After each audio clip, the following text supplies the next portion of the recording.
किसी समय की बात है, एक राजा ने अपने दरबार में पंडित जी को पूजा पाठ के लिए बुलाया। पूजा के बाद राजा ने पंडित जी से 3 जटिल सवाल पूछे। 1. भगवान कैसे दिखते हैं? 2. भगवान कहां तक देख सकते हैं?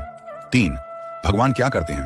पंडित जी थोड़े सोच में पड़ गए और बोले, महाराज, इन सवालों के उत्तर देने के लिए मुझे थोड़ा समय चाहिए। राजा ने उन्हें 1 महीने का समय दिया। पंडित जी घर लौट आए, लेकिन कई दिनों तक उत्तर नहीं सूझा।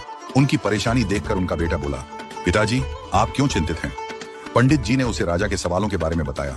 बेटे ने आत्मविश्वास से कहा, पिताजी, आप चिंता न करें, मैं इन सवालों का उत्तर दूंगा।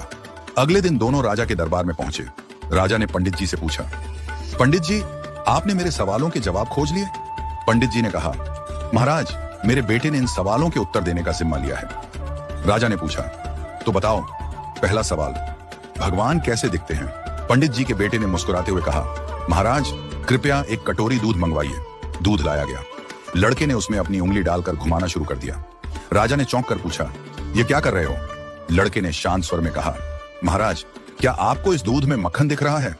राजा ने सिर हिलाया और कहा, नहीं। लड़के ने उत्तर दिया, मक्खन इस दूध में ही है, लेकिन उसे निकालने के लिए दही जमाकर मथना पड़ता है। ठीक वैसे ही भगवान हर जगह हैं, पर उन्हें देखने के लिए ध्यान, साधना और सेवा का मंथन करना पड़ता है। राजा ने मुस्कुराते हुए कहा, अच्छा उत्तर दिया। अब बताओ, भगवान कहां तक देख सकते हैं?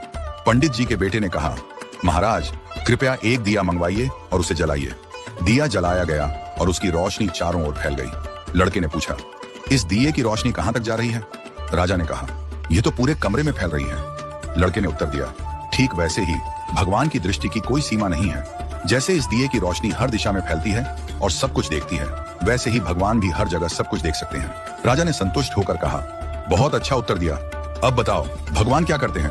पंडित जी के बेटे ने मुस्कुराते हुए कहा, महाराज, कृपया कुछ देर के लिए अपना सिंहासन मुझे दे दीजिए और आप नीचे बैठ जाइए। दरबारियों में खुसर पुसर होने लगी, पर राजा को जिज्ञासा थी, इसलिए उसने उसे सिंहासन पर बैठने की अनुमति दे दी। लड़का सिंहासन पर बैठकर बोला, महाराज, अब देखिए, अभी तक आप राजा थे और मैं आपकी प्रजा था, लेकिन अब मैं राजा हूं और आप मेरी प्रजा हैं। यही भगवान की लीला है। भगवान जिसे चाहते हैं उसे ऊंचाई पर बिठा देते हैं और जिसे चाहते हैं उसे नीचे उतार देते हैं। यही उनका काम है। राजा यह सुनकर चकित रह गया। उसने पंडित जी और उनके बेटे की चतुराई की सराहना की और उन्हें ढेरों उपहार दिए। राजा ने कहा, आज तुमने मुझे भगवान की शक्ति, दृष्टि और कार्यों का गूढ़ रहस्य समझा दिया। इस घटना के बाद राजा ने विनम्रता और सेवा का भाव अपनाया, क्योंकि वह समझ गया था कि भगवान हर जगह हैं और हर रूप में विद्यमान हैं।